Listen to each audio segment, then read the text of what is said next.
Bismillahirrahmanirrahim. Assalamu alaikum. Welcome to another episode of Perspective with me, Julie Ali, and I'm super excited.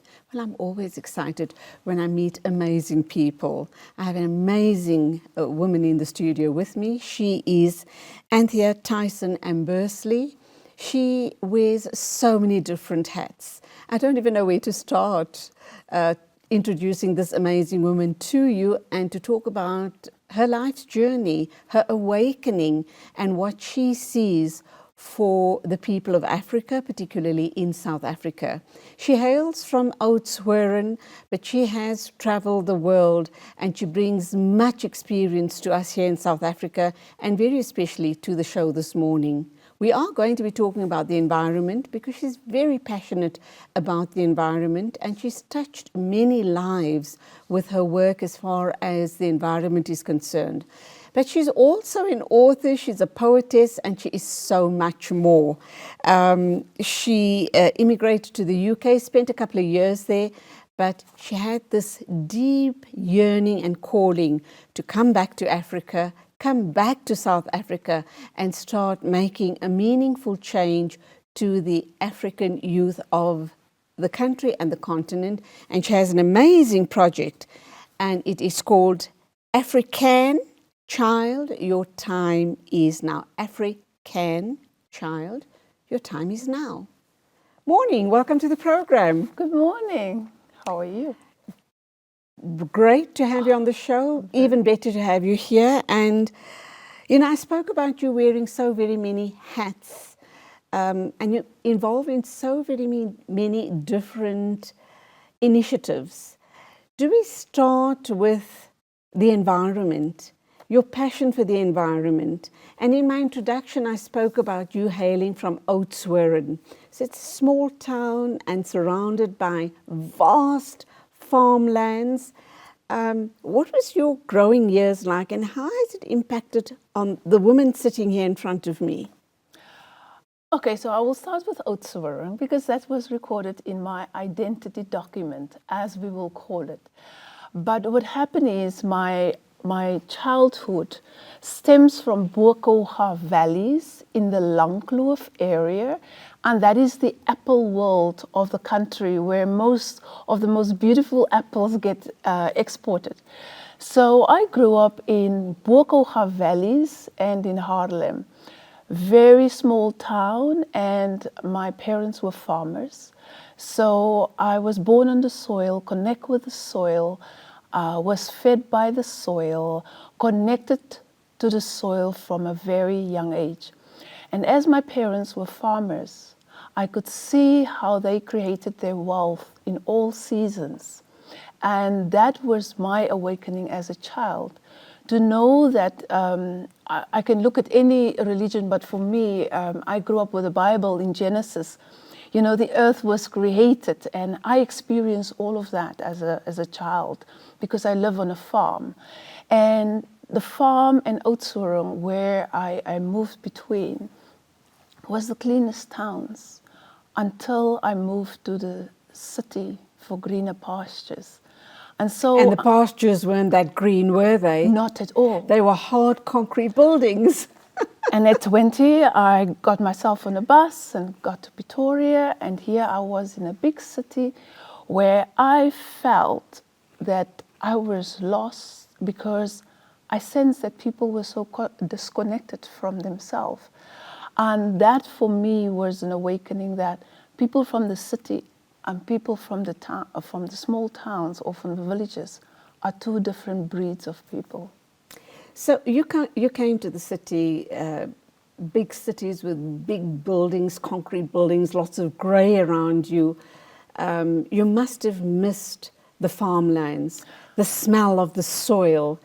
You spoke about being brought up in the heartland of the apple farms, and immediately what comes to mind for me is Ceres, yes. The apples, obviously.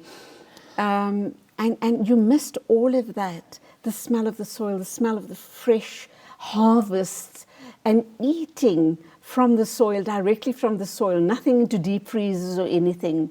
Did that awaken the environmental warrior in you? And how did you think you were going to make a meaningful change and let people like myself that were born and bred in the city understand the importance of the environment? Oh, it's a very good question. You know, when I arrived in the city to go to the shop and buy everything, I couldn't wrap my head around it. And as a young girl from the farm, all I'm thinking is, I'm spending all my money and I should not be paying for basics, you know, because even on the farms, people have the basics that are planted around their house. If you need tomato, you need spinach, you just step out of your door and you go and pick it. It was quite an adjustment, but also what I realized, because I studied business at the time, you know, when I matriculated, I realized that in the city you will become a consumer and you will become a zombie to your environment. So all I said to myself is, because my mother grew up in church and I was a child that was in church for 52 Sundays of the year. And all I was saying in the city is, always remember that your body is a temple. And if you cannot look after this, you will have nothing. So I was very conscious of what I eat. And for me, it was always a matter of, before you buy something, think if it's good for your body. And the consciousness was there because, you know, I'm a farmer's daughter. And here I'm in the big city. And it became a lifestyle, and a very conscious lifestyle. And until today, you know, people will think that I'm a health fanatic. But I value myself. I love myself so much, you know. And that is a consciousness that I have grown into because of my upbringing. And that's when how you became a change agent for the environment. Talk to us about what that means for us in these big cities. And how is it that we can, should, and must make a difference and become conscious of our environment? Because if we don't, we're already seeing the effects of climate change, are we not? It's true. So I had a very short working span in my life. So when I turned 26, I started my own business. So we had a 5-star guest house in Centurion. And I saw all the waste that went from the kitchen and, you know, from the rooms into the dustbins. And in 2010, I decided to have my own recycling plant. So I was having a depot in Centurion, and here I was a girl from the farm in a truck wanting to pick up bottles, cardboards, and papers from corporate companies or from estates. And so I was running that for a year, but then I fell pregnant. And so the environment for me was a very conscious decision. And I remember in 2010, I was seated at boardroom tables. And all they could ask me is, do you want to take the work away from the municipalities? And I said, no. I said, the people in the cities are not well. Look over weekends how people go and litter. And instead of taking litter to the land refills, why don't we intercept it, sort it, and then take it to buyback centers? And we can create jobs, because there's a lot of people that don't have jobs. And until today, if I drive in the streets with my 11-year-old son and the people are pulling their trolleys, I will always tell my son, I want you to respect them because they are the gods of nature. They have the closest connection to nature because they're cleaning up. And they're earning a living for it. Absolutely. And for me, I was delighted, you know, when I drive on a Monday on the streets in Centurion, and then they were just collecting the litter. And I'm like, what a way it is. Isn't it amazing how that industry has just sprung up and grown so tremendously, and has created jobs for a whole host of hundreds of thousands of unemployed people? I'm telling you, in COVID, I connected with trash collectors. Let me call them trash, because trash is gold, okay? And I stop and I will speak to them. And you know what? They can make between 4,000 to 6,000 rand a month, sleeping under the bridges just for those days, and then go home to their families and feed their families. And I have the utmost respect for trash collectors and for recyclers. I call them, they are the gods of recycling, because it looks to you and me like a dirty job. But I think they are the cleanest and the purest hearts that can take trash and see value in it and have a living. And to end on that note, before we go for our first ad break, they're making an honest living. And they're making our lives easier because they're recycling all of our waste, which would just probably create a problem for us on our properties. Yeah. So let's go for that first ad break. So much more to talk to you about. Yes. Your poems, your book, and so much more. So please stay with us. Thank you. She's my first guest. She is Anthea Thyssen Ambursley. Well, my only guest on the show today. So much to talk about, and I'm not even sure if we'll have enough time to get through it all. So please do keep us company.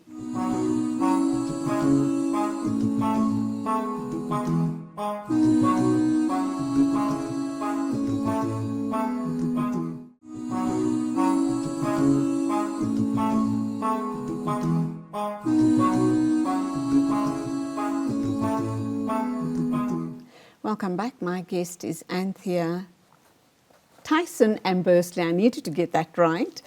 It is a double-barreled surname, but with good reason. She is an environment change agent. She's very passionate about it. Let's, let's understand what sort of difference you and I can make as far as our environment is concerned. Perhaps you can give us a few tips and also spell out just how big a responsibility it is and that we need to step up. Your thoughts? I personally believe with our busy lives that we have become so unconscious that we are just doing without thinking the whys. Why are we behaving? Why are we doing this? So for me as a mother, and to all other mothers out there, start getting your children to start recycling at home. Because our children are going to school, and then they're going to learn about recycling at school. But recycling should start at home. I mean, for me, when I lived in Europe, you are automatically forced to instill it in your home, because you need to make sure you sort it, because when the municipality comes and pick it up, they don't want to do the sorting. And here we are on the African soil. We are so spoiled. We are so disconnected from nature. And we do not see the urgency and the responsibility to contribute to our environment. But I think it's a belief of our mindset and our culture that a government should do everything. Litter should not be the government's problem. It should be our responsibility, because we are the ones who waste. And therefore, we need to take responsibility for our waste and sort it in a responsible manner for other people that wants to work and help the environment and make their lives easier. I mean, in my home, we have a bag for bottles, plastic bottles, we have paper, and we have glass items. So we put it outside in that order. And when a recycler come and pick it up from the estates, the complexes, he is just picking up what he needs to go and trade at a buyback center. I believe that we all can be givers, and you don't need money to give. You just need to be conscious and transfer your consciousness in your behavioral patterns that can benefit the whole ecosystem of our existence. Because Absolutely. We need to pay our rent on earth, as Mark Twain is saying, pay your rent. Absolutely, and I think that if we all embrace what you're talking about is to sort out your waste, you're actually showing respect to the recyclers, are you not? Yes. because you're showing that I care enough for my environment. I care for you because you are doing a very valuable service to me, to my community, and to the environment as a whole. So by doing that, we are actually paying forward and we are showing respect. Not even to the recyclers, if I can To our just say that. environment. It's to your creator. Who has created you? Who's your God? Who has created the trees that we cut off and we make fire and we make furniture and we make paper out of it? If we understand the God from within, we will all be responsible, conscious human beings. But we have no idea what it is to be a human being who live with full respect in a society. And for me, recyclers should not even have that job. It should be all of us. It should be our jobs collectively.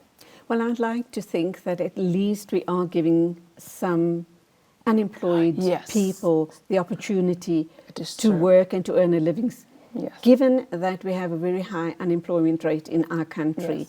Having said that, what else ought we be doing? Because you truly are a change agent. Those are the first few steps. What other meaningful changes can we make in our environment? I would love you to urge to look out for an organization called Earthly Touch Foundation. They collect 2-liter plastic bottles, which they fill up with plastic. And the Eco Brick School was built in Diepsloot. Wow. And it is a STEM school for the disadvantaged now. So basically, out of litter, we can use the litter and we can have eco projects within our communities. So if we can look at where can we find collection points for non-profit organizations who are also willing to do the work. So the school in Diepsloot is off-grid. They don't waste anything. They use everything. And I was part of that school. And to witness from foundation to the roof, it was recyclable material, which you and me call rubbish or trash. And now it is a science, technology, engineering, and math school where children are going for extra classes and they become geniuses in a society. And they eat from the soil organic food because even the water systems, the toilet systems, everything is interlinked. And charity should not that we think we're helping people and they will come back. This project have taught the community to be independent. They can sustain this project because they can look after the environment and they have no expenses of high electricity and water bills. So that is really the consciousness that we as the ones who don't want to do the work, we can let others benefit from it.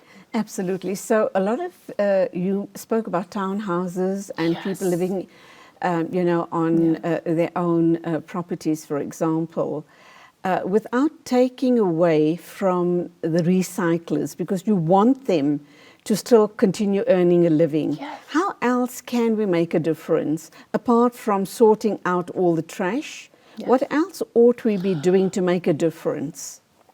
The difference really is to look at your purchase behaviors. I want us to think of conscious consumerism and purposeful purchases. Why am I buying this water? Who is making the water? Is this bottle BBA free? Is this a recyclable bottle? So we as consumers need to take the responsibility to that we should know if I spend my money to a company, that they are environmentally conscious too. Because most corporations are manufacturing unconsciously. That's why the world is what it is today. So for us as consumers, it's always also important for us to think, this product that I'm buying, what are they doing? For example, Protea wine bottles. I am collecting Protea wine bottles because it's an upcycled bottle with paint, with designs on it. And I use that bottles and I cut it and I make beautiful accessories. I make wine glasses out of it. I make vases out of it. I make water glasses out of it. So for everything that we use, we need to ask ourselves, how long does this take to dissolve on a land refill? Absolutely, and obviously it's each and every one of ours responsibility to make sure that we are responsible. Yes. We are very wasteful. Yes. We are greedy consumers. Oh. We consume without giving thought. Yes. And we are very wasteful. And on that note, I just want to make a comment, and I'd like to hear what you have to say about it. I'm not going to mention the name of the retailer, but I was at a very large retail food store 2 weeks ago. And in conversation with the cashier, I asked her what happens to all of the food and the fruit that goes a bit ripe if it is not sold during the day. I said, you guys are very lucky, at least you get to probably buy it at staff price. And she said, oh no, unfortunately not. The food is all dumped. And I was horrified because that particular place that I was at probably employed about 100 people. That is how big the organization is. That's just one outlet. I was horrified and I felt something needs to be done. There are so many orphanages, old age homes, and very poor people that go without food on a daily basis. Surely something can be done to collect all of this food, take it to a central source, and the people can come and collect and at least have a meal to eat. How many people in South Africa go hungry on a daily basis? Maybe you can answer that, but we have a minute to wrap up on this segment. Okay. It's very simple. We need to look at our laws on dumping policies. Why are we dumping if we have the inequality? But it comes back to greed is the seed of hate. And there is ways that retailers can make this food available, but it's the heart of retailers that are causing these problems. And I mean, there's companies like the Compost Kitchen, Himkar, he was awarded by the African Artisans in 2021. You can just pick up a phone to Compost Kitchen and say, pick this up. And what happens is he can create organic soil with that and plow it back into the environment so that food can be reproduced for others to eat. So it's the selfishness and the greed of unconscious companies, and they know they can get away with it. But you need to have a heart to see the need of the country, because if we are not going to fix this country, nobody will fix it for us. Absolutely. And instead of dumping all of that food, they refuse to give it to the staff at a very reduced cost. Why dump it? Then rather send it to people who would use it. All orphanages, like I've indicated, old age homes, etc. But you've given us another lead that we could follow through. But let's go for our next ad break and continue this discussion. My guest, of course, is Anthea Thyssen, Ambursley. She wears very many hats. We spoke in the first two segments about the environment, which she is a keen champion of. But going forward, we're going to be talking about the African child.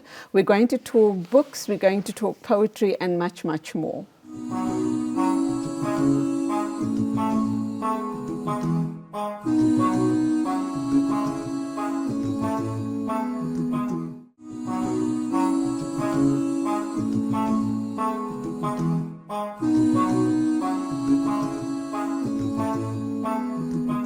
Anthea Thyssen Ambursley is my guest. We spoke about the environment. She is a change agent for the environment, and you could hear the passion in her voice when we spoke about wastage and irresponsible consumers like you and I. We're all guilty.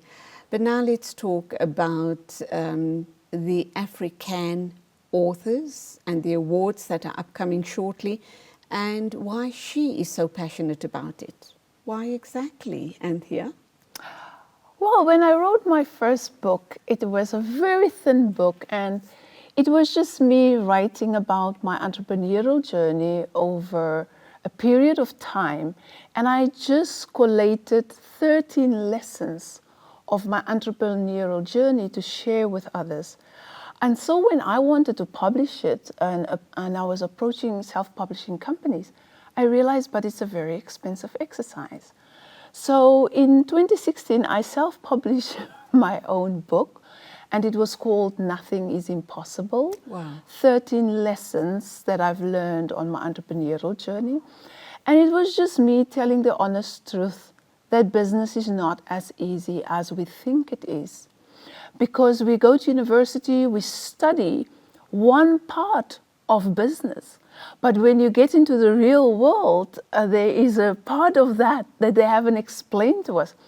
And so for me, it was a way to inspire people that if they have a dream and they have a product or they have a desire to make money, that it is possible. But I was just sharing the hard lessons that I've learned without people telling me about it.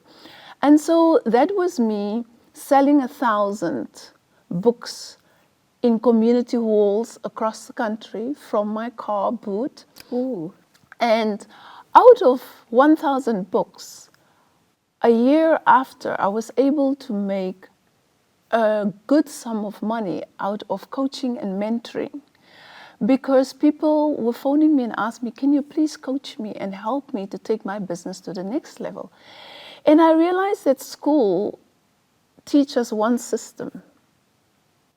But if you really want to become a business person, that cannot be taught in school, because most of the most successful entrepreneurs in the world is dropouts or haven't been to school.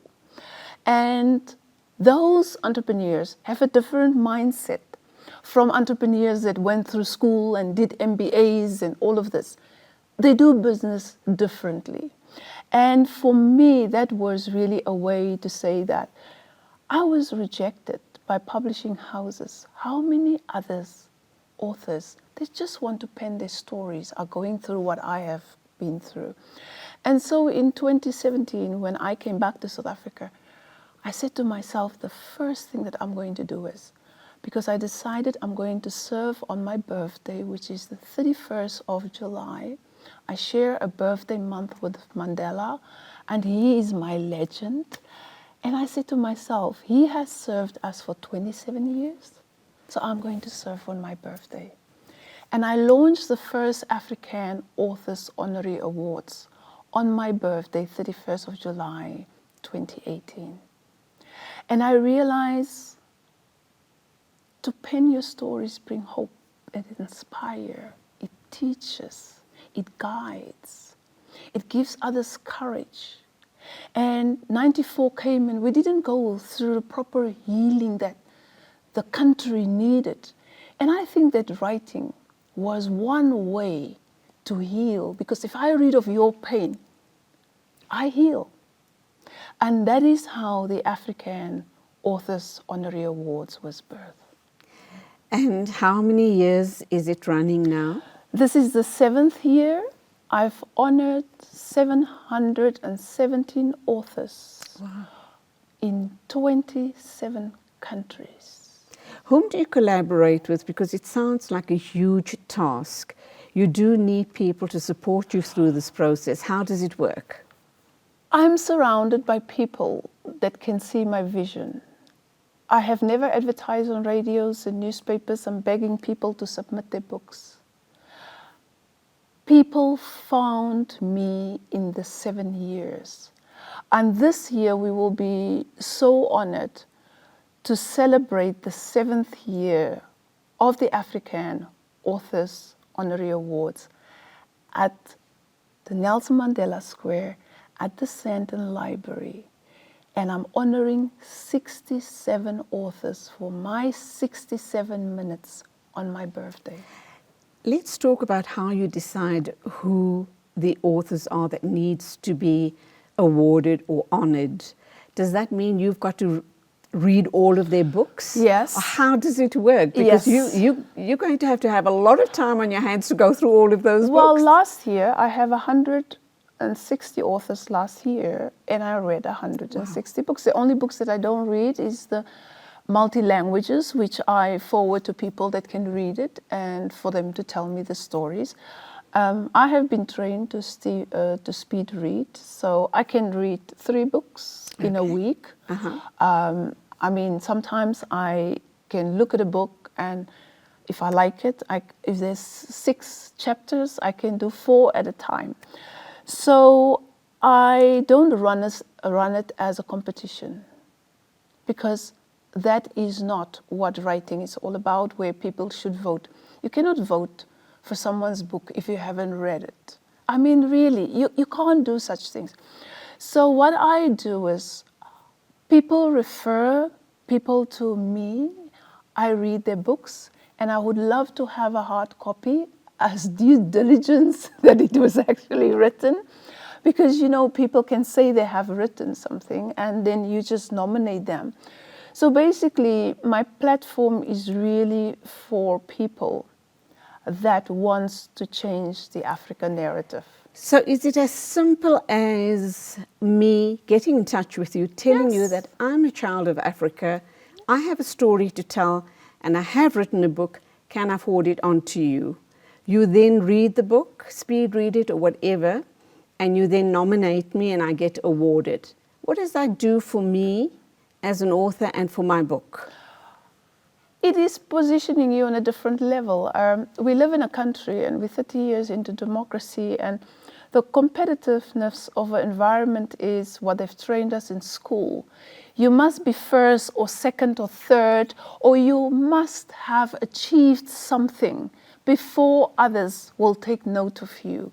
And I realize, because of our past background, that the masses have been marginalized because of access. So my platform is to give you access in order for you to be honored. I love calling it honor, because we have never been taught to honor each other. So I honor you for being brave to write your book. I honor you for releasing your story of pain so that I can heal too. So it's very spiritual. I cannot explain to you when you meet these people. I mean, there was a time in 2021, I was reading a book from a youth who was raped 7 times by family members. And I had to go for trauma counseling after that. Because the day when I met her on my birthday, I saw her in reality. And I had to take out a month after my birthday just to recover. So pain is deep, and we all are broken, and we bleed on each other. And I think this platform is really allowing people to be acknowledged for being brave, and not for me judging them on the basis of grammar or on the basis of their true story. Because most people are writing books for business. You know, you do your research, you say what they want to, what your readers want to hear. So I'm just changing the narrative, and I'm shifting the paradigm from be real and express yourself, you know, and others must respect you for that. And we cannot allow people to dictate on how we should heal. You need to find your own way. Some become poets, some become writers, some become preachers, whatever it is, prophets. So it's a way of expression that needs to be acknowledged, because we all have been silenced somewhere in our lives. But the day when you have the opportunity to speak out, speak out. Because right now nobody is speaking out in the world, because people are too scared to voice themselves. Because if you speak out, you can become an enemy, or you can be in a position where you enlighten others. But you need to be very careful in a time like this, where people are highly programmed and they cannot distinguish between what is good and right. And through writing, that is your opportunity to express yourself. Okay, let's go for our final ad break and our final segment on the show this morning. When we come back, I want to talk about the Thyssen Awards. Very important. It just happened recently. And then I also want to talk about the African child. Your time is now.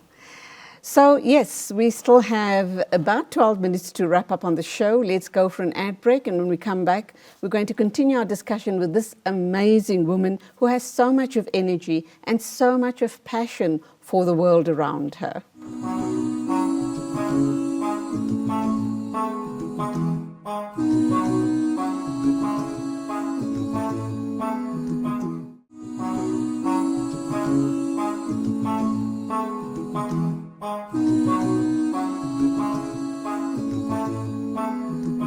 Welcome to the final segment of the show this morning. Right here on Perspective, we have Anthea, Thyssen, Ambursley. As I've introduced at the beginning of the show, she certainly is a woman that wears very many hats. This time around, as we close off on the show this morning, we're going to be talking about two important issues: African Child, Your Time Is Now, and we're going to talk about the Earthizens Awards. So what is that all about? African Child, Your Time Is Now. African, the can is capital C-A-N. It's a message to the youth to switch their mentality from can't, I can't. You know, when we grow up and kids say, I can't, mommy, I can't. I want to be that messenger to tell kids, you can. And that is how the name was birthed. That whatever we put our mind to, we will be able to tell ourselves that we can do it. And when we can do the things that needs to be done to better ourselves and better South Africa and better the continent, then collectively, all the people with the can mindsets will get together and we can shift the paradigm on the continent. And because I have an 11-year-old, I said to myself, if I'm going to preach to him that he can, I can adopt 1 million youth on the continent and groom them all into a can mentality to address the challenges and to come up with ideas to change the South African and African challenges themselves. You're very focused on South Africa because you're a child of the South African soil. Yes. You're very focused on the African child. Why is that, given that you have spent time in a Western country? What is it? What was your experience there that makes you so passionate about the African child? What I've realized is Africa is the richest continent in the world. We are the most blessed people that experience Mother Nature to the extent that we don't even appreciate it. And you know, when I immigrated in my marriage, it was a matter of things wasn't going well. And because my husband was British, he's like, let's immigrate to my country. But when I got there, I'm like, but this is not my country. I cannot live in this country. I cannot adapt to this culture. I want to go home because in Africa, we are warm people. We have the sun. We have food. And so I made a decision to come back to Africa and fix Africa. And that is why I was doing it in such a way to say, I'm returning for my child and I'm returning for all the African children on the continent.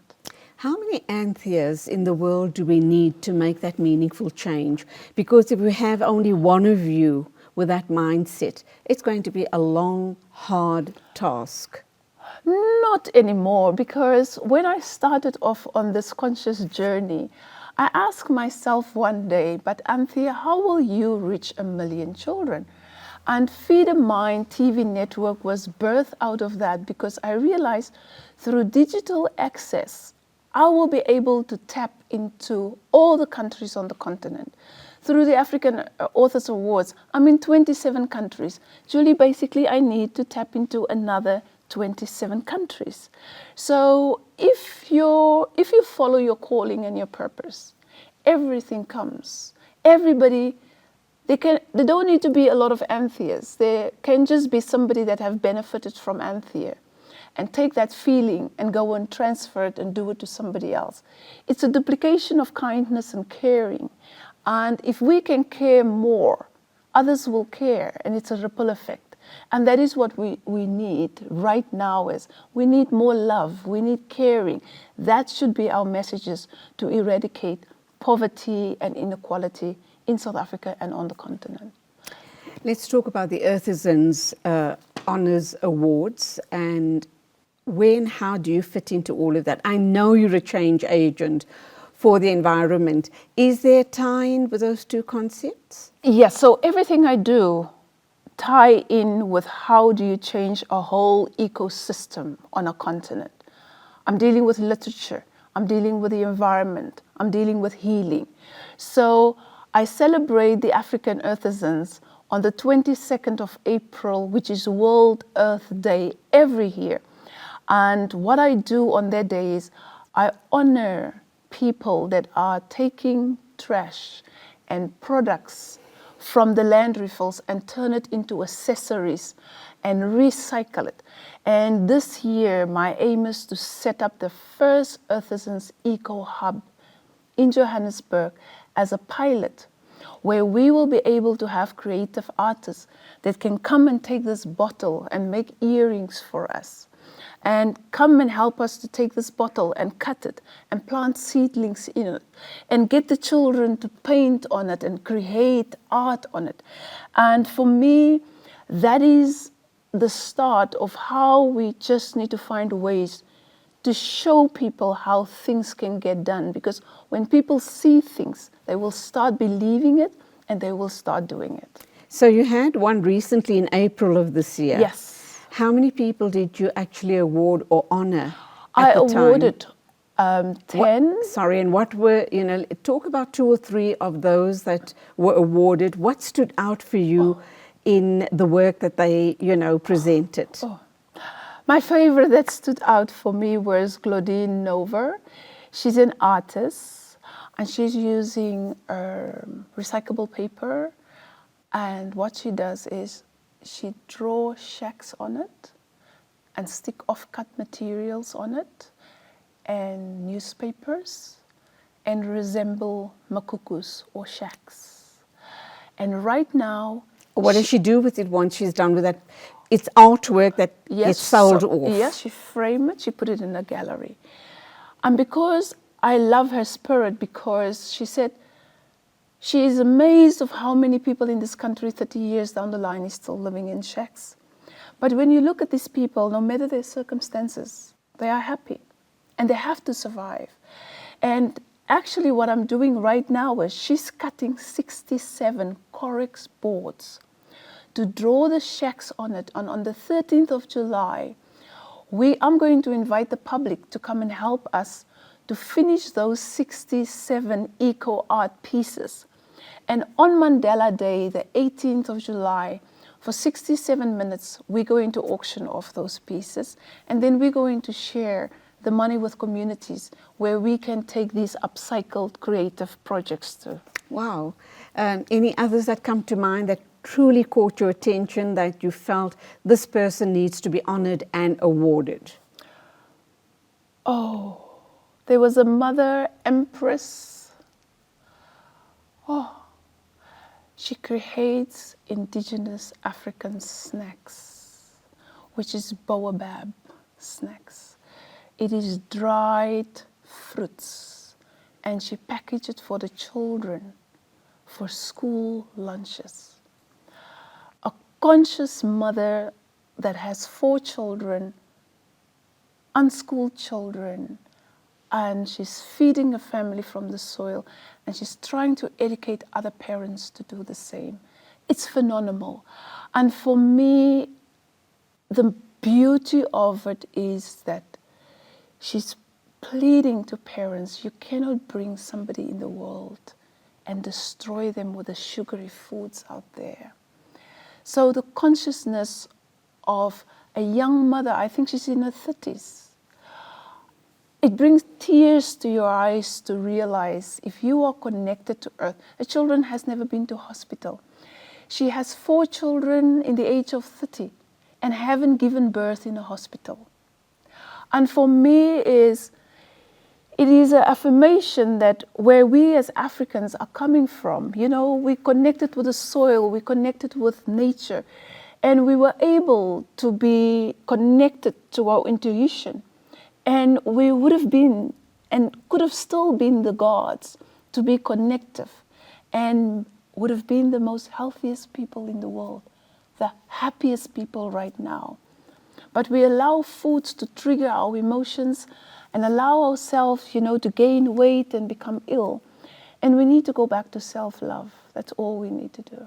We've allowed ourselves to become a commercialized, brand-conscious nation who overconsume and throw caution to the winds. We have 2 minutes to wrap up. Where to from here for this amazing lady, Anthea Thyssen Ambursley?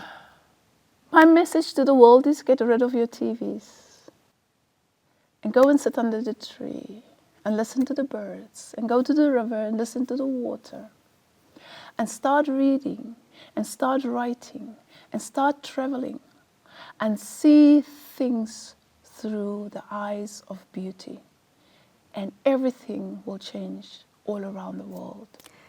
Let me ask you about the traveling. Why do you urge people to travel? What are they going to gain from their travels? What happened is the world was designed for us to have different belief systems, have different nationalities. I believe that we are one race called the human race. And if you track back into history, that is what we should have been. But because of these design things, we have distance and we have divided ourselves and we have become human beings that think we are more superior than others. But it was one creator that created us all on this earth. And until we come to our senses, we can just hope that people will come to the understanding that we are all one race. Anthea Thyssen Ambursley, thank you indeed. You certainly have given me lots to think about, and I'm certain you too are going to think about yourself, your life, your environment, the role you play, and how you can become a very conscious earthizen right here in South Africa and make your imprint, and let that be an imprint of hope and positivity. Thank you for being with us on the show this morning. I do hope that you're going to take away something very valuable from this amazing lady, Anthea Thyssen Ambursley. Until you and I meet again, have a great day. Always keep us in your du'as, inshallah, and assalamu alaikum to you from the production team and myself, Julie Ali.